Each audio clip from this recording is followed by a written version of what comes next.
S, ನಾವು ನರೇಂದ್ರ ಮೋದಿ ಅವರ smart ಸಿಟಿಯ ಬಗ್ಗೆ ಚರ್ಚೆಯನ್ನು ಮಾಡ್ತಾ ಇದ್ವಿ. ಪುಟ್ಟ ವಿರಾಮದ ಬಳಿಕ ಮತ್ತೆ ಈ ಚರ್ಚೆಯನ್ನು ಮುಂದುವರಿಸ್ತಾ ಇದ್ದೇನೆ. ಬಹಳ ಪ್ರಮುಖವಾಗಿ ನರೇಂದ್ರ ಮೋದಿ ಅವರ ಸ್ಮಾರ್ಟ್ ಸಿಟಿಯ ಆಲೋಚನೆಯನ್ನು ಬಹಳ ಸ್ಮಾರ್ಟ್ ಇದೆ, ಆದರೆ ಇದು ಇಂಪ್ಲಿಮೆಂಟ್ ಮಾಡೋದಕ್ಕೆ ಇಷ್ಟು ಕಷ್ಟ ಇದೆ. ನಮ್ಮಂಥ ಉಡುಪಿ ಅಥವಾ ಮಂಗಳೂರಿನಂಥ ಒಂದು ಸುಧಾರಿತವಾಗಿರತಕ್ಕಂಥ ಒಂದು ಜಿಲ್ಲೆಗಳಲ್ಲಿ ಕೂಡ ಇದು ಎಷ್ಟು ದೊಡ್ಡ ಸವಾಲಾಗಿದೆ ಅನ್ನೋದ್ರ ಬಗ್ಗೆ ನಾನು ಕೇಳಬೇಕು. ಬಹಳ ಸಮಯದಿಂದ ಉದ್ಯಮಿಯಾಗಿ ಉಡುಪಿಯ ಜನರನ್ನು ಅಥವಾ ಈ ವ್ಯವಸ್ಥೆಯನ್ನು ತಾವು ತಿಳ್ಕೊಂಡಿದ್ದೀರಿ. ತಮಗೆ ಏನು ಅನಿಸ್ತಾ ಇದೆ? ಒಂದು ಇವತ್ತಿನ ಕಾನೂನು ವ್ಯವಸ್ಥೆ, ಇವತ್ತಿನ ಈ ವ್ಯವಸ್ಥೆಯ ಅಡಿಯಲ್ಲಿ ಇಷ್ಟೊಂದು ವ್ಯವಸ್ಥಿತವಾದಂಥ ನಗರವನ್ನು ರೂಪುಗೊಳಿಸಬೇಕಿದ್ರೆ ಸರ್ಕಾರದ ಅನುದಾನ ಅಷ್ಟೊಂದು ಸರಿಯಾಗಿ ಇಂಪ್ಲಿಮೆಂಟ್ ಆಗ್ಬೋದು ಅಂತ ನಿಮ್ಗೆ ಅನಿಸ್ತಾ ಇದೆಯಾ? ಏನೆಲ್ಲ ಸವಾಲುಗಳಿದೆ ಇವತ್ತಿನ ದಿನದಲ್ಲಿ ನಿಮಗೆ? ಅಲ್ಲ, ಇದು ಎಲ್ಲ ಅಗ್ರಿ ಆಗ್ತದೆ ಅವ್ರಿಗೆ. ಓಕೆ, ಅವರ ಅನುದಾನದಿಂದ ನಮ್ಮ ರೋಡ್ಸ್ ಸರಿ ಆಗ್ತದೆ, ಡ್ರೈನೇಜ್ ಸರಿ ಆಗ್ತದೆ, ಅದೆಲ್ಲ ಸರಿ ಆಗ್ಬೋದು. ನಮ್ಮ ಲ್ಯಾಂಡ್ ಕಾಸ್ಟ್ ಇಷ್ಟು ಇಲ್ಲಿ ಹೈ ಉಂಟು. ಅದು ಪರ್ಟಿಕ್ಯುಲರ್ ಇದು ಏರಿಯಾನಲ್ಲಿ ಅದನ್ನು ಮಿನಿಮೈಸ್ ಮಾಡ್ತಾರೆ ಗೊತ್ತಾಗೋದಿಲ್ಲ. ನಮ್ಮ ಸಿಂಪಲ್ ಅಂದರೆ ಬೇರೆ ಇಂಡಸ್ಟ್ರಿಗೆ ಹೇಗೆ ಅವ್ರು ತಗೊಳ್ತಾರೆ, ಅದು KDB ಇರ್ಬೋದು, ಅವ್ರು ಎಕ್ವೈರ್ ಮಾಡ್ತಾರೆ. ಅದೇ ಥರ ಲ್ಯಾಂಡನ್ನು ಇಲ್ಲಿ ಎಕ್ವೈರ್ ಮಾಡೋದು. ಇಲ್ಲಿ ಎಂತಾಗ್ತದೆ, ಒಂದು 50,000 ರೂಪಾಯಿದ ಗದ್ದೆಯನ್ನು ಒಂದು ವರ್ಷನಲ್ಲಿ 5 ಲಕ್ಷ ರೂಪಾಯಿಗೆ ಮಾರ್ತಾರೆ. ಸೊ ನಾನು ಅದೇ 5 ಲಕ್ಷ ರೂಪಾಯಿ ನಾವು ಡಿವೈಡ್ ಮಾಡಿ ಕಾಮನ್ ಮ್ಯಾನ್ಗೆ ಮಾರಬೇಕಾಗ್ತದೆ. ಸೊ ಕಾಮನ್ ಮ್ಯಾನ್ಗೆ ನಮ್ಮ ಕನ್ಸ್ಟ್ರಕ್ಷನ್ ಕಾಸ್ಟ್ ಇರ್ಬೋದು 1400, 1600 ಇರ್ಬೋದು. ನಮ್ಮ ಪ್ರಾಫಿಟ್ ನಮಗೆ ಒಂದು 10%, 15% ಪ್ರಾಫಿಟ್ ಇರ್ಬೋದು. ಬಟ್ ಇದು ಲ್ಯಾಂಡ್ ಕಾಸ್ಟ್ ನಾವು ಮೊದಲು 100 ರೂಪಾಯಿ ಲ್ಯಾಂಡ್ ಕಾಸ್ಟ್ ಆಗ್ತಿದ್ದು, ಈಗ ನಾವು 1000 ರೂಪಾಯಿ ಲ್ಯಾಂಡ್ ಕಾಸ್ಟ್ ಆಗ್ತದೆ. ರಿಯಲಿ ಅಷ್ಟು ಸಂಬಳ ಅವರಿಗೆ ಏರಿದ, ರಿಯಲಿ ಅಷ್ಟು ಇನ್ಕಮ್ ಉಂಟ ಜನರಿಗೆ. But this has been increased. So ಇದನ್ನು only government can solve this problem. ಇಲ್ಲದ್ರೆ ಎಂತಾಗ್ತದೆ, ಕಾಮನ್ ಮ್ಯಾನ್ ಆಲ್ಸೋ ಬಿಕಮ್ ಅವರು ಅಗ್ರಿಕಲ್ಚರ್ ಎಲ್ಲ ಈಗ ಬಂದ್ ಮಾಡ್ತಾನೆ. ಅವ್ನು ಇದಕ್ಕೆ ಇದೇ ತರ ಬರ್ತಾರೆ, ಅವರು 50,000ಕ್ಕೆ 5 ಲಕ್ಷ ರೂಪಾಯಿಗೆ ಬರ್ತಾರೆ ಅವರು. ಸೊ ಅದನ್ನು ಗದ್ದೆಗೆ ಕೊಟ್ಟು ಪುನಃ ಅದರಲ್ಲಿ ಎಂತಾಗ್ತದೆ, ಹಣ ತಕೊಂಡು ಸರಿ ಯೂಸ್ ಆಗ್ತದೆ, ಅದು ಬೇರೆ ಪ್ರಶ್ನೆ. ಬಟ್ ನಾವು ಈಚೆ ಸೈಡ್ ಇಂದ ಮಾಡ್ತೇವೆ, ಇಲ್ಲಿ ನಮಗೆ ಮನೆ ಸಿಕ್ಕುದಿಲ್ಲ ಎಲ್ಲ ಮನೆ ಅವರಿಗೆ, because cost factor is going up. So ಇದೇ ತರ ಇನ್ನೊಂದು ಸ್ಕೀಮ್ ನಾವು ಈಚೆ ಸೈಡ್ ಇಂದ ತರ್ತೇವೆ ನಾವು. ಸೊ ಇದಕ್ಕೆ ನಮಗೆ government has to take on action on land acquisition. ಅಂದ್ರೆ ಯಾವ ರೀತಿ ಈಗ KIDB, Karnataka industrial development board ಏನಿದೆ, ಒಮ್ಮೆಗೆ ಜಾಗವನ್ನ ಎಲ್ಲ ಪರ್ಚೇಸ್ ಮಾಡಿ ಸರ್ಕಾರವೇ ಅದನ್ನ ತನ್ನ ವಶಕ್ಕೆ ತೆಗೆದುಕೊಂಡು ಅದನ್ನ ಕೊಡುವಂತದ್ದು. ಈ ರೀತಿ ಸ್ಮಾರ್ಟ್ ಸಿಟಿಗಳಿಗೆ ತೆಗೆದುಕೊಂಡ್ರೆ ಅಥವಾ ಯಾವ ಜಾಗವನ್ನು ಡೆವಲಪ್ ಮಾಡಬೇಕು ಅನ್ನುವಂಥ ದೃಷ್ಟಿ ಇದೆ, ಅದನ್ನೆಲ್ಲ ಸರ್ಕಾರವೇ ಮುಂದೆ ನಿಂತು ಪರ್ಚೇಸ್ ಮಾಡಿದ್ರೆ ಅದು ತುಂಬಾ ಈಸಿಯಾಗಿ ಮತ್ತು ಜನರಿಗೆ ಕಡಿಮೆ ಬೆಲೆಯಲ್ಲಿ ಕೊಡಬಹುದು ಅಂತ ತಾವು ಹೇಳ್ತಾರೆ. ಅದರಲ್ಲಿ ಅವರಿಗೆ ಇಂತ 3 ಟೈಮ್ಸ್ ಕೊಡ್ಲಿಕ್ಕೆ ಉಂಟು, ಆಸ್ ಪರ್ ದ ನಮ್ಮ ಗೈಡ್ಲೈನ್ಸ್ ವ್ಯಾಲ್ಯೂ ಪ್ರಕಾರ 3 ಟೈಮ್ ಅದೆಲ್ಲ ಕೊಡ್ಲಿ. ಇದು ಹಾಗೆಲ್ಲ, ಇದು ಯಾವುದು ತುಂಬಾ ಇದರಲ್ಲಿ ರೇಟ್ಸ್ ನಲ್ಲಿ ಹೋಗ್ತದೆ. ಸೊ ಆ ರೇಟ್ಸ್ ನಲ್ಲಿ ಮ್ಯಾಚ್ ಮಾಡ್ಲಿಕ್ಕೆ ಆಗ್ಲಿಕ್ಕಿಲ್ಲ. So it may be again that ನಮ್ಮ poverty will be there only. ಇದೆಲ್ಲ ಇನ್ಕ್ರೀಸ್ ಆಗುವಾಗ ನಮ್ಮ ಇದಕ್ಕೆ ಯಾವ ತರ ಸ್ಟ್ಯಾಂಡ್ ಬರುವುದಿಲ್ಲ, rates may not come down. S Srinath ji, ನಿಮ್ಮಲ್ಲಿ ಕೇಳಬೇಕು. ಇಲ್ಲಿ ಅವ್ರು ಹೇಳಿದ್ರು ಒಂದಷ್ಟು ಕಾನೂನುಗಳ ತೊಡಕಿದೆ ನಮಗೆ. ಮೊದಲನೇದಾಗಿ ಒಂದು ಜಾಗ ರಿಜಿಸ್ಟರ್ ಆಗಬೇಕಿದ್ರೆ ಅಥವಾ ಒಂದು ಕನ್ವರ್ಷನ್ ಆಗಬೇಕಿದ್ರೆ ಎಷ್ಟೆಲ್ಲ ಓಡಾಡಬೇಕು, ಅಥವಾ ಅತ್ಯಂತ ಸುಲಭವಾಗಿ ಆಗೋದಿಲ್ಲ. ಒಂದು ಕಂಪ್ಲೀಷನ್ ಸರ್ಟಿಫಿಕೇಟ್ ಅದು ಸಾಧ್ಯ ಇಲ್ಲ. ಅಂದರೆ ಈ ವ್ಯವಸ್ಥೆಯಲ್ಲಿ ನಾವು ಸೀಮಿತವಾದಂಥ 6 ವರ್ಷದ ಅವಧಿಯನ್ನು ಕೊಟ್ಟಿದ್ದಾರೆ. ನನಗನ್ನಿಸ್ತದೆ 2022 ಒಳಗಡೆ ಇದು ಆಗಬೇಕು ಅಂತ ಅವ್ರು ಹೇಳ್ತಾ ಇದ್ದಾರೆ. ಅಂದರೆ ಈ ಅವಧಿಯೊಳಗಡೆ ಇದನ್ನು ಮುಗಿಸಬೇಕಿದ್ರೆ ಕಾನೂನಿನ ಈ ಎಲ್ಲ ಸವಾಲುಗಳನ್ನು ಎದುರಿಸೋದಕ್ಕಾಗಿ ಏನಾದರೂ ಇದರಲ್ಲಿ ಸರಳೀಕರಣವನ್ನು ಮಾಡ್ಬೋದಾ ಕಾನೂನಿನಲ್ಲಿ? ಖಂಡಿತ. ಯಾಕಂದರೆ ಸ್ಮಾರ್ಟ್ ಸಿಟಿ ನೀವು ಕಾನ್ಸೆಪ್ಟನ್ನು ಯಾವುದೇ ದೇಶದ್ದು ಅದು, ಯಾಕಂದ್ರೆ ನಾವೀಗ ಬೆಂಚ್ ಮಾರ್ಕ್ ಮಾಡಬೇಕು. ಯಾಕಂದ್ರೆ ಸ್ಮಾರ್ಟ್ ಸಿಟಿ ಅಂದರೆ ಇದು ಬೇರೆ ದೇಶದಿಂದ ನಾವು ಆಮದು ಮಾಡಿದಂತ ಆಗುತ್ತೆ. ನಾವು ಬೆಂಚ್ ಮಾರ್ಕ್ ಮಾಡಬೇಕು. ಬೆಂಚ್ ಮಾರ್ಕನ್ನೇ ಬೇರೆ ದೇಶಗಳಲ್ಲಿ ಹೇಗೆ ಮಾಡಿದ್ದಾರೆ, ಅವರದ್ದು ಕಾನೂನಿನ ವ್ಯವಸ್ಥೆ ಏನಿದೆ, ಅವರದ್ದು ಪೊಲಿಟಿಕಲ್ ಸಿಚುವೇಶನ್ ಆಗಲಿ, ಲೀಗಲ್ ಸಿಸ್ಟಮ್ಸ್ ಆಗಲಿ, ಕಾರ್ಯಾಂಗ ನ್ಯಾಯಾಂಗದಲ್ಲಿ ಅದನ್ನು ಯಾವ ಥರ ಮಾಡಿದ್ದಾರೆ ಅಂತ ನೋಡಿಕೊಂಡು ಅದನ್ನು ನೋಡಿದರೆ ನಮಗೆ 3 ಕೋರ್ ಕಾಂಪಿಟೆಂಟ್ಸ್ ಅಂತ ಸಿಗುತ್ತೆ. 3 core components of the smart city. ಒಂದು ಟೆಕ್ನಾಲಜಿ ಫ್ಯಾಕ್ಟರ್ಸ್ ಇಂಟಿಗ್ರೇಷನ್ ಮಾಡಬೇಕು. ಓಕೆ, ನೀವು ಹೇಳಿದಂಥದ್ದು ಬರೋದು ಇನ್ಸ್ಟಿಟ್ಯೂಷನಲ್ ಫ್ಯಾಕ್ಟರ್ಸ್ ಅಲ್ಲಿ ಬರುತ್ತೆ. ಅಂದ್ರೆ ಗವರ್ನೆನ್ಸ್, ಅದರಲ್ಲಿ ಪಾಲಿಸಿ ಇರ್ಬೋದು, ರೆಗ್ಯುಲೇಷನ್ಸ್ ಇರ್ಬೋದು, ಡೈರೆಕ್ಟಿವ್ಸ್ ಇರ್ಬೋದು, ಪ್ರೊಸೀಜರ್ಸ್ ಇರ್ಬೋದು, ಏನಾದರೂ ರಿಜಿಸ್ಟ್ರೇಷನ್ಗೆ ಸಂಬಂಧಪಟ್ಟದ್ದು, ಅದನ್ನೆಲ್ಲವನ್ನು ಸರಳೀಕರಣ ಮಾಡಲೇಬೇಕಾಗತ್ತೆ. ಮೂರನೇದು ಹ್ಯೂಮನ್ ಫ್ಯಾಕ್ಟರ್ಸ್. ಇದು ಬಹಳ ಮುಖ್ಯವಾದದ್ದು. ಯಾಕಂದ್ರೆ ಸ್ಮಾರ್ಟ್ ಸಿಟಿಯಲ್ಲಿ ಆಯಿತು, ಎಷ್ಟು ಸಮಯ ಅದನ್ನು ಮುಂದುವರಿಸಿಕೊಂಡು ಒಳ್ಳೆ ರೀತಿಯಲ್ಲಿ ಹೋಗ್ತಾರೆ, ಅದು ಬಹಳ ಮುಖ್ಯ. ಜನರ ಸಾರ್ವಜನಿಕರ ಸಹಭಾಗಿತ್ವ ಇಲ್ಲದಿದ್ರೆ ಆಗೋದಿಲ್ಲ. ಇದು ಹ್ಯೂಮನ್ ಫ್ಯಾಕ್ಟರ್ಸ್. ಇದರಲ್ಲಿ ಹ್ಯೂಮನ್ ಇನ್ಫ್ರಾಸ್ಟ್ರಕ್ಚರ್ ಬರುತ್ತೆ, ಸೋಷಿಯಲ್ ಕ್ಯಾಪಿಟಲ್ ಬರುತ್ತೆ. ಸುಮಾರು ದೇಶಗಳಲ್ಲಿ ಸ್ಮಾರ್ಟ್ ಸಿಟಿಯನ್ನು ಮಾಡುವಾಗ ಆ ಏರಿಯಾದ ಜನರನ್ನೆಲ್ಲ ಕೆಲವು ಪ್ರತಿನಿಧಿಗಳನ್ನೆಲ್ಲ ಕರೆದು ಸಭೆ ಮಾಡಿ ಅವರಲ್ಲಿ ಕೆಲವರನ್ನು ಆ ಒಂದು ಕಮಿಟಿಗೆ ಅದನ್ನು ಮೆಂಬರ್ ಅಂತ ಮಾಡಿ, ಸದಸ್ಯರನ್ನಾಗಿ ಮಾಡಿ ಅವರಿಗೆ ರೆಸ್ಪಾನ್ಸಿಬಿಲಿಟಿ ಕೊಡ್ತಾರೆ. ಏನಾಗುತ್ತೆ ಆವಾಗ, ಇದು ನಮ್ಮದೇ ಸಿಟಿ ಅಂತ ಆಗತ್ತೆ. ಸ್ಮಾರ್ಟ್ ಸಿಟಿ ನಮಗೋಸ್ಕರ ಇರೋದು, ನಮ್ಮಿಂದ ಆಗಿರೋದು. ಸೊ ಆ ಒಂದು ನಮಗೆ ಅಟಿಟ್ಯೂಡ್ ಬರಬೇಕು. ಸರ್, ಇಲ್ಲಿ ನಾನು ಕೇಳಬೇಕು, ಅಂದ್ರೆ ನನ್ನ ಮನೆ ಇದೆ, ನನ್ನ ಮನೆಯ ಪಕ್ಕದಲ್ಲಿ ಇನ್ನೊಂದು ಖಾಸಗಿ ಮನೆ ಇದೆ, ನಾವಿಬ್ರು ಕೂಡ ನಮ್ಮ ವರಂಡವನ್ನ ಕ್ಲೀನ್ ಆಗಿ ಇಟ್ಕೊಳ್ತೇವೆ. ಮಧ್ಯದಲ್ಲಿ ಸರ್ಕಾರಿ ಒಂದು ಜಮೀನಿದ್ರೆ ಅಲ್ಲಿ ಹೋಗಿ ಇಬ್ರು ಕೂಡ ಕಸ ಹಾಕ್ತೇವೆ ನಾವು. ಅಂದ್ರೆ ಅದು ನನ್ನದಲ್ಲ ಅನ್ನುವಂತ ಭಾವನೆ. ಇಡೀ ಸಿಟಿಯೇ ನಮ್ಮದು ಅನ್ನುವಂತ ಭಾವನೆಯನ್ನ ಮೂಡಿಸಬೇಕಿದ್ರೆ ಸಾರ್ವಜನಿಕರ ಸಹಕಾರ ಅಗತ್ಯ ಇದೆ. ಹ್ಯೂಮನ್ ಫ್ಯಾಕ್ಟರ್ಸ್ ಮತ್ತೆ ಲೀಗಲ್ ಆಗಿ ಇನ್ಸ್ಟಿಟ್ಯೂಷನಲ್ ಫ್ಯಾಕ್ಟರ್ಸ್, ಮತ್ತೆ ಮುಖ್ಯವಾಗಿ ನಂಬರ್ 1 ಹೇಳ್ಬೋದು ಲೋಕಲ್ ಬಾಡಿ. ಟೆಕ್ನಾಲಜಿ ಫ್ಯಾಕ್ಟರ್ಸ್, ಅದರಲ್ಲಿ ಡಿಜಿಟಲ್ ಸಿಟಿ, ಈ ಸ್ಮಾರ್ಟ್ ಸಿಟಿಯಲ್ಲಿ ಒಂದು ಡಿಜಿಟಲ್ ಸಿಟಿ ಅಂತ ಇರುತ್ತೆ, ಮತ್ತೆ ಇಂಟೆಲಿಜೆಂಟ್ ಸಿಟಿ ಅಂತ ಇರುತ್ತೆ. ಸೊ ಹಾಗೆ ಬೇರೆ ಬೇರೆ ಬಹಳವಾದ ಪೂರಕವಾದ ವಿಷಯ.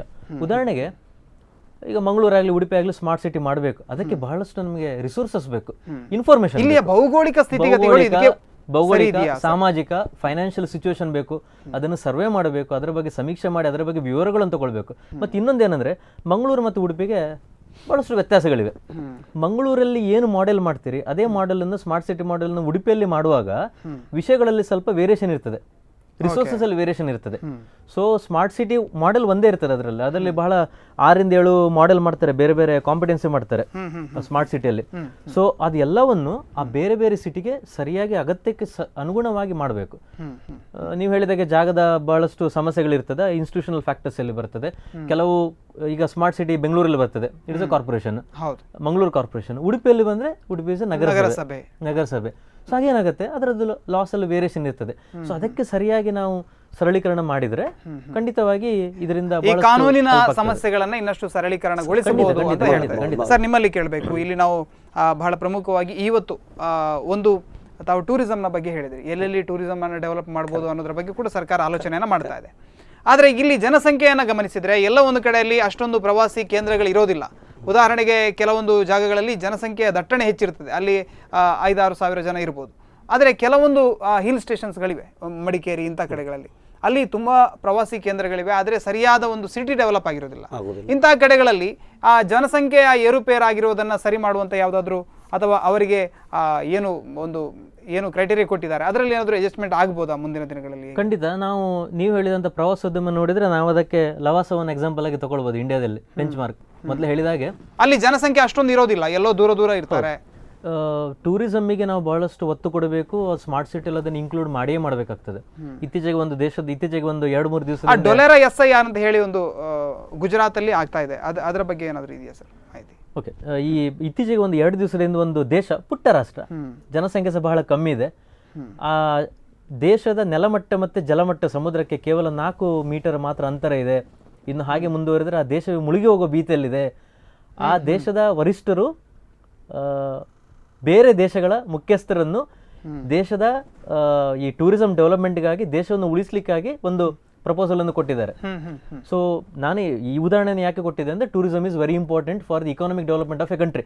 ಸೊ ನಾವು ಸ್ಮಾರ್ಟ್ ಸಿಟಿ ಮಾಡುವಾಗ ಟೂರಿಸಂ ಫ್ಯಾಕ್ಟರ್ಸ್ ಅನ್ನು ಖಂಡಿತವಾಗಿ ತಗೊಳ್ಬೇಕಾಗ್ತದೆ. For example, reaching that particular destination, ಅಲ್ಲಿ ಅವರಿಗೆ ಫೆಸಿಲಿಟೀಸ್ ಇರ್ಬೋದು, ಅಲ್ಲಿ ಸೇಫ್ಟಿ ಇರ್ಬೋದು, ಕಮ್ಯುನಿಕೇಶನ್ ಪ್ರಾಬ್ಲಮ್ಸ್ ಇರ್ಬೋದು. ಸೊ ಇದೆಲ್ಲವನ್ನು ನಾವು ಟೂರಿಸಂ ಏರಿಯಾ ಡೆವಲಪ್ಮೆಂಟ್ ಮಾಡೋಕೆ ಸಹ ಸ್ಮಾರ್ಟ್ ಸಿಟಿಯನ್ನು ಇಂಪ್ಲಿಮೆಂಟ್ ಖಂಡಿತವಾಗಿ ನಮ್ಮಲ್ಲಿ ಅಂದ್ರೆ ಟೂರಿಸಂ ನಲ್ಲಿ ಈಗ ನಮ್ಮ ಹತ್ರ beaches are so beautiful beaches ಇದೆ, ಬ್ಯಾಕ್ ವಾಟರ್ಸ್ ಉಂಟು, ರಿವರ್ಸ್ ಉಂಟು, ಇಲ್ಲಿ ಕುದುರೆಮುಖ ಹಿಲ್ ಸ್ಟೇಷನ್ ಉಂಟು. ಸೊ ಇಷ್ಟು ಪ್ಲೇಸಸ್ ಒಂದ್ ಪಾಯಿಂಟ್ ನಲ್ಲಿ ಸಿಕ್ಕುದು. ಮತ್ತೆ ನಮ್ಮ ಹತ್ರ ಟೆಂಪಲ್ ಟೂರಿಸಂ ಮಾಡಬಹುದು, ವೆಲ್ನೆಸ್ ಟೂರಿಸಂ ಉಂಟು, ಬೇರೆ ಬೇರೆ ರೀತಿಯ ನಮ್ಮ ಟೂರಿಸಂ ಉಂಟು, ವೈಲ್ಡ್ ಲೈಫ್ ಉಂಟು. ಸೊ ಇದನ್ನು ನಾವು ಈಗ ಸ್ಮಾರ್ಟ್ ಸಿಟಿ ಒಟ್ಟಿಗೆ ಅವರ ಅಮೃತ್ ಯಾವುದು ಮಾಡಿದ್ರೆ ನಮಗೆ ಆಟೋಮೆಟಿಕ್ಲಿ ಇಲ್ಲಿದು ಜನರಿಗೆ ಜಾಬ್ ವೆರಿ ಈಸಿಲಿ ಸಿಗಬಹುದು. ಯಾಕೆ ನಮಗೆ money flow will be easy. ನಮಗೆ ಮತ್ತೆ ತುಂಬಾ ಜನ ಇನ್ವೆಸ್ಟರ್ಸ್ ಇಲ್ಲಿಂದ ನೋಡಿ ಥ್ರೂ ಔಟ್ ದ ವರ್ಲ್ಡ್ ನಲ್ಲಿ ಎಷ್ಟು ಜನ ಹೋಗಿದ್ದಾರೆ ಇಲ್ಲಿ ಸ್ಮಾಲ್ ಉಡುಪಿ ಮ್ಯಾಂಗ್ಳೂರಿಂದ. ಸೊ ಅವ್ರು ಖಾಲಿಯಲ್ಲಿ ಬಂದು ನಮಗೆ ಇನ್ವೆಸ್ಟ್ ಮಾಡಿದ್ರೆ ಟೋಟಲ್ ಚೇಂಜ್ ಆಗಿ ಹೋಗ್ತದೆ. ಅಂದ್ರೆ ಅದರಲ್ಲಿ ಕೇಪಬಲ್ ಪರ್ಸನ್ ಅದೇ, ಅದು ಇಲ್ಲ ಅಂತ ತುಂಬಾ ಕೇಪಬಲ್ ಪರ್ಸನ್ ಅದೇ. ಅವ್ರಿಗೆ ಮಾಡಿದ್ರೆ ನಮಗೆ ಬೀಚಸ್ ಎಲ್ಲ ಸ್ವಲ್ಪ ನಮಗೆ CRZ ನಮಗೆ ರಿಲ್ಯಾಕ್ಸೇಷನ್ ಮಾಡಬೇಕು. ಅಲ್ಲಿ ನಮಗೆ ಎಸ್ಪೆಷಲಿ ಉಡುಪಿನಲ್ಲಿ ನಮಗೆ ತುಂಬಾ ಪ್ರಾಬ್ಲಮ್ ಉಂಟು. ಅದೆಲ್ಲ ಇದು ಇರೋದು ಉಡುಪಿಯಲ್ಲಿ ಮಾತ್ರ, ಕೇರಳದಲ್ಲೆಲ್ಲ ಇಷ್ಟಿಲ್ಲ CRZ ಉಂಟು. ಬಟ್ ಅಲ್ಲಿ ಅಂತ ಗವರ್ಮೆಂಟ್ ಸ್ವಲ್ಪ ಕೂಲ್ ಆಗಿದ್ದಾರೆ. Rules is been meant for the centre ಮಾಡಿದ್ದಾರೆ, ಎಲ್ಲ ಕಡೆ ಮಾಡಿದ್ದಾರೆ. ಬಟ್ ನಮ್ಮಲ್ಲಿ ಅಂತ ಇಂಪ್ಲಿಮೆಂಟೇಷನ್ ಸ್ಟ್ರಾಂಗ್ ಲಿಟಲ್ ಬಿಟ್. ಮತ್ತೆ ಗೋವಾನಲ್ಲಿ ಸ್ವಲ್ಪ ರಿಲ್ಯಾಕ್ಸೇಷನ್ ಕೊಟ್ಟಿದ್ದಾರೆ, ಕೇರಳನಲ್ಲಿ. ಬಟ್ ಅದೇ ಗೆಸ್ಟ್ ನೋಡಿ ಗೋವಾದಿಂದ ನಮಗೆ ಕೇರಳ ಹೋಗ್ತಾರೆ, ನಮ್ಮಲ್ಲಿ ಬರೋದಿಲ್ಲ. ಸೊ ಅದೇ ಯಾಕೆ ನಮಗೆ ಲಾಸ್? ಅದು ಅದೇ ಸೇಮ್ ಹೈವೇ ನಮ್ಮ ಯೂಸ್ ಮಾಡ್ತಾರೆ, ಟ್ರೈನಿಂದ ಪಾಸ್ ಆಗ್ತಾರೆ, ಬಟ್ ನಮಗೆ ಇಲ್ಲಿ ಬರೋದಿಲ್ಲ. ನಮ್ಮಲ್ಲಿ ಅಂತ ದಟ್ ಇಸ್ ವೆರಿ ರಿಜಿಡ್ ಮಾಡಿದ್ದಾರೆ ನಮಗೆ, ಎಸ್ಪೆಷಲಿ ನಮಗೆ. ಬಿಕಾಸ್ ನಾವು ಉಡುಪಿ ತಾಲೂಕು ಇರುವಾಗ ಮ್ಯಾಂಗ್ಳೂರಿಂದ ಬರುವಾಗ ನಮಗೆ CRZ ಇಂದ ತೊಂದರೆ ಆಗ್ತದೆ. ಸೊ ಅದನ್ನು ಸ್ವಲ್ಪ ರಿಲ್ಯಾಕ್ಸೇಷನ್ ಮಾಡಬೇಕಾದ್ರೆ ನಮಗೆ ತುಂಬಾ ರಿಕ್ವೆಸ್ಟ್ ನಾವು ಕೇಳ್ತೇವೆ. ಸೊ ಅದರಲ್ಲಿ ನಮಗೆ ಸ್ಮಾರ್ಟ್ ಸಿಟಿಗೆ ಇರಲಿ, ಅಮೃತ್ಗೆ ಇರಲಿ, ಎಲ್ಲದಕ್ಕೆ ನಮಗೆ ಜನರಿಗೆ ಇದು ಯೂಸ್ ಆಗ್ತದೆ, ಆಗಬಹುದು ಅಂತ. ಸರ್, ಇಲ್ಲಿ ನಾನು ನಿಮ್ಮಲ್ಲಿ ಕೇಳಬೇಕು ಶ್ರೀನಾಥ್ ಅವರ, ಇಲ್ಲಿ ಮಂಗಳೂರು ಅಥವಾ ಸ್ಮಾರ್ಟ್ ಸಿಟಿ ಆದರೂ ಕೂಡ ಉಡುಪಿಯನ್ನು ಅಮೃತ್ ಸಿಟಿ ಆಗಿ ಘೋಷಣೆ ಮಾಡುವಂತ ಒಂದು ಇಲ್ಲಿಯ ರಾಜಕಾರಣಿಗಳು ಪ್ರಯತ್ನ ಪಟ್ಟರೆ ಸಾಧ್ಯ ಇದೆ, ಅದು ಮಾಡಿದ್ರು ಕೂಡ ಒಂದು ವರ್ಷಕ್ಕೆ ಅಲ್ಲಿ ಬರುವಂತಹ ಅನುದಾನ ನಾವು ತಿಳ್ಕೊಂಡಾಗ 20 ಕೋಟಿ 20 ಕೋಟಿ ಅಂದ್ರೆ ಅಲ್ಲಿಂದ ಲಾಡು ಕಳಿಸಿದ್ರೆ ಇಲ್ಲಿಗೆ ಬರುವಾಗ ಒಂದು ಬೂಂದಿ ಬರ್ತದೆ ಅಷ್ಟೇ ಇವತ್ತಿನ ವ್ಯವಸ್ಥೆಯಲ್ಲಿ. ನಿಮ್ಗೆ ಅನಿಸ್ತಾ ಇದೆಯಾ ಇದು ಇಡೀ ಒಂದು ನಗರವನ್ನ ಬೆಳೆಸೋದಿಕ್ಕೆ 6 ವರ್ಷದಲ್ಲಿ 20 ಕೋಟಿ ಒಂದು 120 ಕೋಟಿಯಲ್ಲಿ ಸಾಧ್ಯ ಇದೆ ಅಂತ ನಿಮ್ಗೆ ಅನಿಸ್ತಾ ಇದೆಯಾ? ಖಂಡಿತವಾಗಿ ಸಾಧ್ಯ ಇದೆ, ಇಲ್ಲ ಅಂತ ಹೇಳಿಕ್ಕೆ ಆಗೋದಿಲ್ಲ. ಬಟ್ ಆದರೆ ಈ ಯೋಜನೆಯನ್ನು ಕಾರ್ಯರೂಪಗೊಳಿಸುವ ಮೊದಲು ನಾನು ಮೊದಲೇ ಹೇಳಿದ ಅದಕ್ಕೋಸ್ಕರ ಬೇರೆ ಸಮಿತಿಗಳು ಅಥವಾ ಅಧಿಕಾರಿಗಳು ಪ್ಲಾನಿಂಗ್ ಇಸ್ ವೆರಿ ಇಂಪಾರ್ಟೆಂಟ್. ಉದಾಹರಣೆಗೆ ಒಂದು ಸಿಂಪಲ್ ಉದಾಹರಣೆ ನಾನು ಕೊಡ್ತೇನೆ. ಅಲ್ಲ, ನಾನು ಒಂದು ಕೇಳ್ಬೇಕು. ಈಗ ಒಂದು ರಸ್ತೆ ಇದೆ, ಇದು ಸರಿಯಾಗಿಲ್ಲ, ವೈಜ್ಞಾನಿಕವಾಗಿಲ್ಲ, ಇದನ್ನ ಬದಲಾಯಿಸಬೇಕು ಅನ್ನುವಂತ ಒಂದು ಯೋಜನೆ ಬಂತು. ಇಲ್ಲೇ ಜನ ಅದಕ್ಕೆ ಬೆಂಬಲವನ್ನು ಕೊಡಬಹುದಾ? ಅದಕ್ಕೋಸ್ಕರ ಸವಾಲುಗಳು ತುಂಬಾ ಇದೆ, ರಿಸ್ಕ್ ಇದೆ. ಅದೇ ಏನಂದ್ರೆ ಫೀಸಿಬಿಲಿಟಿ ಸ್ಟಡಿ ಮಾಡಬೇಕಾಗುತ್ತೆ. ಇಕಾನಮಿಕ್ ಫೀಸಿಬಿಲಿಟಿ, ಸೋಷಿಯಲ್ ಫೀಸಿಬಿಲಿಟಿ ಮತ್ತು ಆ ಏರಿಯಾದಲ್ಲಿ ಎನ್ವಿರಾನ್ಮೆಂಟಲ್ ಫೀಸಿಬಿಲಿಟಿ, ಈ 3 ಫೀಸಿಬಿಲಿಟಿ ರಿಪೋರ್ಟನ್ನು ಮಾಡಿ ಅದಕ್ಕೊಂದು ಪ್ರಯಾರಿಟಿ ಕೊಟ್ಟಾಗುತ್ತೆ. ಒಂದು ಉದಾಹರಣೆ ಕೊಡ್ತೇನೆ. ಒಂದು ದೇಶ, ನಾನು ಆ ದೇಶವನ್ನು ಸಂದರ್ಶಿಸಿದ್ದೆ. ಅಲ್ಲಿ ಒಂದು ದೊಡ್ಡ ಪ್ರಾಜೆಕ್ಟ್, ಬಹಳ ದೊಡ್ಡ ಪ್ರಾಜೆಕ್ಟ್, ಅದು ಸ್ಮಾರ್ಟ್ ಸಿಟಿ ಅಂತದೇ project. A cluster of around 3500 beautiful villas, around 7.5 to 8 square kilometre ಅಷ್ಟು ಜಾಗ ಕಟ್ಟುವ ಅಂತಾಯ್ತು. ಒಂದು ದೊಡ್ಡ ಮಲ್ಟಿನ್ಯಾಷನಲ್ ಕಂಪನಿಗೆ ಅವರು ಆರ್ಡರ್ ಕೊಟ್ಟರು, ಎಲ್ಲ ಮಾಡಿದ್ರು. ಸರಿ, ಮಿಷಿನ್ಸ್ ಎಲ್ಲ ಬಂತು, ರಿಸೋರ್ಸಸ್ ಎಲ್ಲಿಂದ ತರೋದು ಗೊತ್ತಾಗ್ಲಿಲ್ಲ ಅವರಿಗೆ. ರಿಸೋರ್ಸಸ್ ಹುಡುಕ್ಲಿಕ್ಕೆ ಹೋಗಿ, ಫಾರ್ ಎಕ್ಸಾಂಪಲ್ ಗ್ರಾನೈಟ್ ಸ್ಟೋನ್ ಬೇಕಿತ್ತು, ಜಲ್ಲಿ, ಹೊಯ್ಗೆ, ಅದನ್ನೆಲ್ಲ ಹುಡ್ಕೊಂಡು ಹೋದಾಗ ಅವರು ಫೀಸಿಬಿಲಿಟಿ ಸ್ಟಾರ್ಟ್ ಮಾಡಿದ್ರು. ಏನಾಗಿದೆ ಅಂದ್ರೆ 9 ರಿಂದ 10 ತಿಂಗಳಷ್ಟು ಕಾಲ ಪ್ರಾಜೆಕ್ಟ್ ಅನ್ನು ಅವರು ಹೆಲ್ಡ್ ಅಪ್ ಮಾಡಿದ್ರು. ಮುಂದುವರಿದ ದೇಶ, ಮುಂದುವರಿದ ಒಂದು ದೊಡ್ಡ ಬಹುರಾಷ್ಟ್ರೀಯ ಕಂಪನಿಗೆ ಕೊಟ್ಟ ಪ್ರಾಜೆಕ್ಟ್ 9 ರಿಂದ 10 ತಿಂಗಳು ಹಾಲ್ಟ್ ಆಯ್ತು. 2600 ಜನರನ್ನು ಕೆಲಸಕ್ಕೆ ತಗೊಂಡಿದ್ರು, ಅವರಿಗೆ ಸಂಬಳ ಕೊಟ್ಟರು, ಕೆಲಸ ಇಲ್ಲ, ಔಟ್ಪುಟ್ ಇಲ್ಲ. ನಾನು ಏನ್ ಹೇಳ್ಬೇಕಂದ್ರೆ ಪ್ಲಾನಿಂಗ್ ಇಸ್ ವೆರಿ ಇಂಪಾರ್ಟೆಂಟ್. ಹೌದು, ಕರೆಕ್ಟ್ ಆಗಿ ಪ್ಲಾನ್ ಮಾಡಿದ್ರೆ, ಕರೆಕ್ಟ್ ಆಗಿ ಸಮಸ್ಯೆ ಇದೆ ಇಲ್ಲಿ, ರಿಸೋರ್ಸಸ್ ಅನ್ನು ನಾವು ಸರಿಯಾದ ರೀತಿಯಲ್ಲಿ ಫಸ್ಟಿಗೆ ಒಂದು ಪ್ಲಾನಿಂಗ್ ಮಾಡ್ಕೊಂಡ್ರೆ, ಪ್ಲಾನಿಂಗ್ ಮಾಡಿದ್ರೆ ಇಂಪ್ಲಿಮೆಂಟೇಷನ್ ಆಗುತ್ತೆ, ಮಾನಿಟರಿಂಗ್ ಆಗುತ್ತೆ, ಕಂಟ್ರೋಲಿಂಗ್ ಆಗುತ್ತೆ, ಕೊನೆಗೆ ಅದಕ್ಕೆ ಸರಿಯಾದ ಫಲ ಸಿಗ್ತದೆ. ಸೊ 6 ವರ್ಷ 5 ವರ್ಷ 7 ವರ್ಷದಲ್ಲಿ ಎಷ್ಟೇ ಸಮಯ ಇರಲಿ, ಎಷ್ಟೇ ಒಂದು ಸಣ್ಣ ಮೊತ್ತ ಬರಲಿ, ಆ ಮೊತ್ತವನ್ನು ಸರಿಯಾಗಿ ವಿನಿಯೋಗಿಸಲಿಕ್ಕೆ ನಾವು ಸ್ಟಾರ್ಟಿಂಗ್ ಅಲ್ಲೇ ಬಹಳ ಒಳ್ಳೆ ರೀತಿಯಲ್ಲಿ ಪ್ಲಾನಿಂಗ್ ಅನ್ನು ಮಾಡಬೇಕು. ಎಕ್ಸ್ಪರ್ಟ್ಸ್ ಇದ್ದಾರೆ, ಅವರನ್ನಾಗ್ಲಿ, ಸಮಾಜದ ವಿವಿಧ ಕ್ಷೇತ್ರಗಳ ಸಾಧಕರಿದ್ದಾರೆ, ಅವರನ್ನೆಲ್ಲ ಕರೆದು ಒಂದು ಚಿಂತನೆಯನ್ನು ಮಾಡಿ ಅದಕ್ಕೆ ಸರಿಯಾಗಿ ಏನೇನು ಸಮಸ್ಯೆ ಅಂದ್ರೆ ಅದನ್ನೆಲ್ಲ ಇಲ್ಲಿ ಲೋಕಲ್ ಬಾಡಿ ಮಾಡುತ್ತಾ ಅಲ್ಲ, ಅಥವಾ ಕೇಂದ್ರದಿಂದ ಏನಾದರೂ ಅದಕ್ಕೋಸ್ಕರ ವಿಶೇಷ ಸಮಿತಿಗಳು ರಚನೆ ಆಗುವ ಸಾಧ್ಯತೆ ಇದೆ? ಲೋಕಲ್ ಮುನ್ಸಿಪಾಲಿಟಿಗೆ ರೆಡಿ ಇದ್ದಾರೆ ಅವರು. ಬಟ್ ಅದರಲ್ಲಿ ಅವರೊಂದು ಕೇವಲ ಹಾಗಾದ್ರೆ ಇದು ಅಮೃತ್ ಸಿಟಿ ಅಂತ ಘೋಷಣೆ ಮಾಡೋದು, ಅನುದಾನವನ್ನು ಬಿಡುಗಡೆ ಮಾಡೋದು, ಇಷ್ಟು ಮಾತ್ರ. ಬಟ್ ಅವರು ಸ್ಟೆಪ್ ತಗೊಂಡಿದ್ದಾರೆ. ಬಟ್ ನೀವು ಹೇಳಿದಾಗೆ ಇದು ತುಂಬ ಕಮ್ಮಿ ಆಯಿತು. ಈಗ 20 crores ಯಾವುದು ನಮ್ಮ ಇದಕ್ಕೆ ಸಟನ್ ಡ್ರೈನೇಜ್ಗೆ ಎಲ್ಲಿ ಆಗಲಿಕ್ಕೆ ಇಲ್ಲ ನಮಗೆ. ಬಟ್ ಓಕೆ, ಒಂದು ಸ್ಟೆಪ್ ತಗೊಂಡಿದ್ದಾರೆ, that is a positive point of view. ಅದನ್ನು ನಾವು ಪಾಸಿಟಿವ್ ತಗೊಂಡು ನಾವು ಎಲ್ಲರ ಅದರಲ್ಲಿ ಸೇರಿದರೆ ನೆಕ್ಸ್ಟ್ ನಾವು ಸ್ಟೇಟ್ ಗೌರ್ಮೆಂಟ್ ಆಲ್ಸೋ ಅದಕ್ಕೆ ಆ್ಯಡ್ ಮಾಡ್ಬೋದು. ಸೊ ಅದರಲ್ಲಿ ಎಂತ ಮಾಡಬೇಕಂದ್ರೆ, ಸೊ ಒಂಥರ ಒಂದು ನಮಗೆ ಇದು ಬಂದರೆ, ಪಾಸಿಟಿವ್ ಅಂತ ಬಂದರೆ okay, we have to go with. ಎಲ್ಲ ನಾವು ಬೇರೆ ಬೇರೆ ಇದರಲ್ಲಿ ಚೇಂಜ್ ಮಾಡ್ತಾ ಬಂದರೆ ಸೊ ಅದು ಪ್ಲಸ್ ಬರ್ಬೋದು. ಅದರಲ್ಲಿ ಎಂತ ನಾವು ಸಣ್ಣ ಅಂತ ನಾವು ತಿಳ್ಕೊಳ್ಬೇಕಂತೆಲ್ಲ, ಅದು ಸ್ಟಾರ್ಟಿಂಗ್ ಪಾಯಿಂಟ್ ಕೊಟ್ಟಿದ್ರೆ ಅದನ್ನು. ಸರ್, ನೀವು ಖಾಸಗಿಯಾಗಿ ಹಲವಾರು ಈ ರೀತಿಯ ಅನಿವೇಶನಗಳನ್ನ ಕಟ್ಟಿದಿರಿ, ಅದರ ಅನುಭವ ಇದೆ ನಿಮಗೆ. ನಿಮ್ಮಂತ ಒಬ್ಬ ಖಾಸಗಿ ವ್ಯಕ್ತಿಗೆ ಈ ಅಮೃತ್ ಸಿಟಿ ಬರೋದ್ರಿಂದ ಯಾವ ರೀತಿಯ ಲಾಭಗಳಾಗಬಹುದು ಅಂತ ನಿಮ್ಗೆ ಅನಿಸ್ತಾ ಇದೆ? ಲಾಭ ಅಂತ ಹೇಳಿದರೆ, ಸಿಟಿ ನಮಗೆ ಡೆವಲಪ್ ಆದರೆ, ಈಗ ನಮಗೆ ನೋಡಿ, ಈಗ ಇಂಟರ್ನ್ಯಾಷನಲಿ ಕೆಲವು ಪಬ್ಲಿಕ್ ಇದ್ದಾರೆ, ಕೆಲವು ಇಲ್ಲಿ ಬರಲಿಕ್ಕೆ ರೆಡಿ ಇಲ್ಲ. ಅಂದರೆ ಅವ್ರು ಹೇಳ್ತಾರೆ ನಮಗೆ ಮೆಟ್ರೋ ಸಿಟೀಸ್ಗೆ ರೆಡಿ ಇದ್ದಾರೆ, ಅವರು ಈಗ ಇಲ್ಲಿಂದ ಹೋಗಿದ್ದಾರೆ, ಅವರು ಈಗ ಸೆಟಲ್ಡ್ ಇನ್ ಅಮೆರಿಕಾ, ಕೆನಡಾ, ಬಿನಡಾ ಬೇರೆ ಕಡೆ ಇದ್ದಾರೆ. ಕೆಲವು ಜನ ಎಂತ ಹೇಳ್ತಾರೆ, ನಾವು ಇದು ಸಿಟೀಸ್ ನಮ್ಮ ಸಣ್ಣ ಆಯಿತು, ನಾವು ಇಲ್ಲಿಯೇ ಬಂದು ಅಂದರೆ ಬ್ಯಾಂಗ್ಳೂರು ಇರ್ಬೋದು, ಬಾಂಬೆ ಇರ್ಬೋದು, ನಮಗೆ ಮ್ಯಾಚ್ ಆಗ್ಬೋದು. ಸೊ ಇಲ್ಲಿ ನಮಗೆ ಉಡುಪಿ ಮ್ಯಾಂಗ್ಳೂರ್ಗೆ ಕಮ್ಮಿ ಆಗ್ಬೋದು ಅಂತ ಕೆಲವು ಜನ ಹಾಗೆ ತಿಳ್ಕೊಳ್ತಾರೆ. ಬಟ್ ಇದು ಎಲ್ಲ ಡೆವಲಪ್ಮೆಂಟ್ಸ್ ಬರುವಾಗ ಯಾಕೆ ಇಲ್ಲಿ ಇರಬಾರ್ದು ಅಂತ ಎಲ್ಲ ಕ್ವಶನ್ ಬರ್ಬೋದು. ನಾನೇ ಈಗ ನಾವಲ್ಲಿ ಮಣಿಪಾಲ್ನಲ್ಲಿ ಬಂಗ್ಲೋಸ್ ಕಟ್ಟುವಾಗ ಮತ್ತೆ ತುಂಬ ಜನ ಹೇಳಿದ್ರು ನಾವು, ಸೊ ನಿಮ್ಮಲ್ಲಿ ಉಡುಪಿನಲ್ಲಿ ಅಂತ ಉಂಟು ಹಾಗೆ ಇಲ್ಲ. ಬಟ್ ನಾವು ಅಲ್ಲಿ ಕಡುವಾಗ ಲೈಕ್ ಗೆಟೆಡ್ ಕಮ್ಯುನಿಟಿ ಯಾವುದು ಸ್ಟೇಟ್ಸ್ನಲ್ಲಿ ಇತ್ತು ಮೊದಲು, ಸ್ವಿಟ್ಜರ್ಲೆಂಡ್ ಸ್ಟೇಟ್ಸ್ನಲ್ಲಿ. ಅದು ಇಲ್ಲಿ ನಾವು ಮಾಡುವಾಗ ಪಬ್ಲಿಕ್ ಅಕ್ಸೆಪ್ಟ್ ಮಾಡಿದ್ದಾರೆ ಅದನ್ನು. ಸೊ ಅದೇ ಥರ ನಾವು ಪಬ್ಲಿಕನ್ನು ಪುಲ್ ಮಾಡ್ಬೋದು, ನಾವು ಯಾರು ಹೋಗಿದ್ದಾರೆ ಅವರಲ್ಲಿ ಇಲ್ಲಿ ಬರ್ಬೋದು. ಸೊ ನಮ್ಮೆಂತಾಗ್ತದೆ, ಒಂದ್ಸಲ ಸ್ಪ್ರೆಡ್ ಆಗಿ ಇದ್ದರೆ, ಸೊ ನಮ್ಮ ಮೆಟ್ರೋಸ್ ಇರಲಿ ಅದರಲ್ಲಿ ಯಾವುದರಲ್ಲಿ ಪ್ರೆಷರ್ ಬರೋದಿಲ್ಲ, and people will be having A healthy living. So ನಾವೀಗ ಮಕ್ಕಳಿಗೆ ಪಾರ್ಕ್ ಇರ್ಬೋದು, ಈಗ ಎಂತಾಗ್ತದೆ ಮೆಟ್ರೋಸ್ನಲ್ಲಿ ಪಾರ್ಕ್ ಸಿಗ್ಲಿಕ್ಕೆ ಬರೀ ಕಷ್ಟ ಉಂಟು. ಈಗ ನಮಗೆ ಇದರಲ್ಲಿ ಅಮೃತ್ನಲ್ಲಿ ಮಾಡ್ಬೋದು, ಸ್ಮಾರ್ಟ್ನಲ್ಲಿ ಮಾಡ್ಬೋದು. ಏರಿಯಾಸ್ಗಳಲ್ಲಿ ಇದು ದೊಡ್ಡ ಏರಿಯಾ ತಗೊಂಡೋಗಿ ಇಷ್ಟು ಪಾರ್ಕಿಗೆ, ಇಷ್ಟು ಗ್ರೀನ್ ಏರಿಯಾ, ಬ್ರೀದಿಂಗ್ ಏರಿಯಾ ಅಂತ ಬೇಕು ನಮಗೆ. ಅದರಲ್ಲಿ ಎಲ್ಲ ನಮ್ಮ ಹತ್ರ ಯಾವುದಿಲ್ಲ, ಯಾವುದು ಜಾಗ ತಗೊಂಡ್ರೆ ನಾವು ಅದನ್ನು ಲೆವೆಲ್ ಮಾಡ್ತಾ ಹೋಗ್ತೇವೆ ನಾವು. ಸೊ ಇದನ್ನು ನಾವು ಗ್ರೀನ್ ಏರಿಯಾ ಅಂತ ಇಟ್ಕೊಂಡ್ರೆ ನಮಗೆ ನಾಳೆ ಫ್ಯೂಚರ್ಗೆ ನಮಗೆ ಬೆಟರ್ ಫಾರ್ ನಮ್ಮ ಈಗ ಬ್ರೀದಿಂಗ್ ಪಾಯಿಂಟ್ ಇದಕ್ಕೆ ನೇಚರ್ ವೈಸ್ಗೆ. ಸೊ ಅದು ಬರುವಾಗ ನಮಗೆ ಕ್ವಾಲಿಟಿ ಆಫ್ ಲೈಫ್ ಒಳ್ಳೆ ಆಗ್ತದೆ. ಸೊ ಅದರಲ್ಲಿ ಎಂತಾಗ್ತದೆ, ನಮಗೆ ಆಸ್ ಅ ಬಿಲ್ಡರ್ ನಾವು ಹೇಳಿದ್ರೆ ನಮಗೆ ಇದು ಎಲ್ಲ ಅಮೃತ ಎಲ್ಲ ಇಲ್ಲಿ ಬಂದರೆ ನಮ್ಗೆ ಎಂತಾಗ್ತದೆ, ಅದರಲ್ಲಿ ಪುನಃ ಜನ ಜಾಸ್ತಿ ಬರ್ಬೋದು. ಈಗ ಆಲ್ರೆಡಿ ಬರ್ತಿದ್ದಾರೆ, ಇನ್ನು ಜನ ಜಾಸ್ತಿ ಬರ್ಬೋದು ಅದರಲ್ಲಿ. ಅದೆಲ್ಲ ಅಂದ್ರೆ ಮನೋಹರ್ ಶೆಟ್ಟಿ ಅವರು ಸೂಕ್ತವಾಗಿ ಹೇಳಿದ್ರು, ಮೆಟ್ರೋದಲ್ಲಿ ಬಹಳಷ್ಟು ಸಮಸ್ಯೆಗಳಿದೆ ಅಂತ. ಈ ಇಂಡಿಯಾಸ್ ಅರ್ಬನ್ ಅವೇಕನಿಂಗ್ ಅಂತ ರಿಪೋರ್ಟ್ ಬಂದಿದೆ ಇಂಟರ್ನ್ಯಾಷನಲ್ ಲೆವೆಲಲ್ಲಿ. ಅವ್ರು ಏನು ಹೇಳಿದ್ದಾರೆ ಅಂದರೆ ಇಂಡಿಯಾದಲ್ಲಿ 1 ಮಿಲಿಯನ್ಗಿಂತ ಜಾಸ್ತಿ ಪಾಪ್ಯುಲೇಷನ್ ಇರುವ ಸಿಟಿ ಈಗ 42 ಇದೆ. ಇದನ್ನು ಕಂಟ್ರೋಲ್ ಮಾಡಿದೆ ಅಂದರೆ ಸೂಕ್ತವಾದ ಫೆಸಿಲಿಟೀಸ್ ಕೊಡದಿದ್ದರೆ ಮುಂದಿನ 20 ವರ್ಷಗಳಲ್ಲಿ 42 ಸಿಟಿ ಏನಿದೆ ಅದು 68ಕ್ಕೆ ಹೋಗ್ಬೋದಂತ.